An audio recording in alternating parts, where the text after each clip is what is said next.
আসসালামু আলাইকুম রহমতুল্লাহ বরকাত।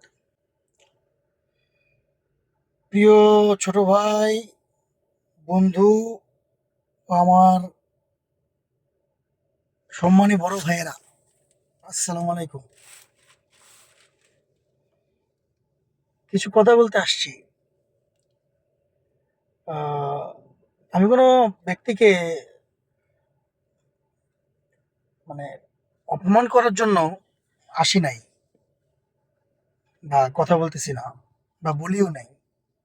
কারোর বিরুদ্ধে মিথ্যা অভিযোগ করতেও আসি নাই। কথা বলবো রাজনৈতিক কর্মী হিসাবে, আমার নিজের রাজনৈতিক অভিজ্ঞতা, আমার দেখা ঘটনা এবং আমার কাছে থাকা কিছু তথ্যের ভিত্তিতে। আমি বাংলাদেশ আওয়ামী যুবলীগের একজন কর্মী। আওয়ামী লীগের রাজনীতির সঙ্গে যারা দীর্ঘদিন কাজ করেছেন তারা জানেন, রাজনীতি শুধু মিছিল মিটিং এর নাম নয়। রাজনীতির সঙ্গে আবেগ, বিশ্বাস, আদর্শ এবং দীর্ঘদিনের সম্পর্ক জড়িয়ে থাকে। কিন্তু আজ সবচেয়ে বেশি কষ্ট লাগে তখন যখন দেখি যারা একসময় আমার সঙ্গে একই মিছিলে ছিলেন, একই সভায় ছিলেন, একই রাজনৈতিক কর্মসূচিতে ছিলেন, সময়ের পরিবর্তনের সঙ্গে তারাই এখন নিজেদের অতীতকে অস্বীকার করার চেষ্টা করছেন। তাই আর কি কিছু ছবি, আহ, কিছু ছবি আর কি এখনো দেই নাই, সবার আমল নামে আমার কাছে আছে আলহামদুলিল্লাহ। তো দুই চারজন হয়তো বা দিয়েছি। তো তো সেখান থেকে অনেক ফিডব্যাকও আমার কাছে আসছে। আমি কারো নাম উল্লেখ করতেছি না।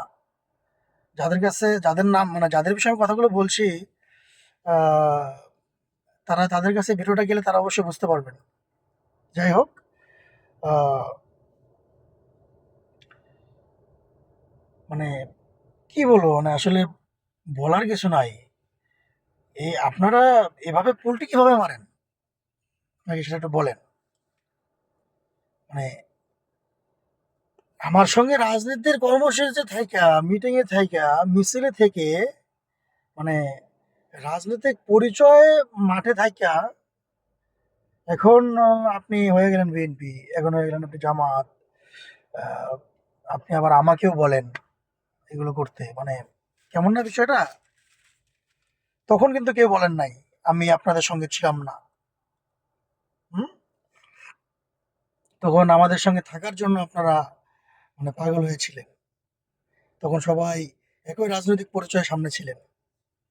আজ পরিস্থিতি পরিবর্তন হয়েছে, রাজনৈতিক ক্ষমতার পালাবদল হয়েছে, আপনারাও ভাই চেঞ্জ হয়ে গেছেন, আপনারাও পরিবর্তন হয়ে গেছেন। মার্শাল্লাহ, আল্লাহ আপনাদের হেদায়েত দেখ।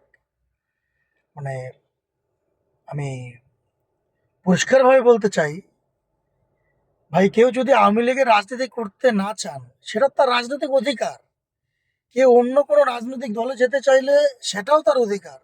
কিন্তু দল পরিবর্তন করার পর নিজের অতীতকে অস্বীকার করা এবং সেই অতীতের সহকর্মীদের অপমান করা, এটা কি রাজনৈতিক শিষ্টাচার? আমি কাউকে দল পরিবর্তন করতে নিষেধ করছি না ভাই। আমি শুধু বলছি, দল পরিবর্তন করুন, কিন্তু ইতিহাস পরিবর্তন করবেন না। আপনি যদি গতকাল আমাদের সঙ্গে থাকেন, তাহলে আজ সেটা অস্বীকার করার প্রয়োজন কি ভাই?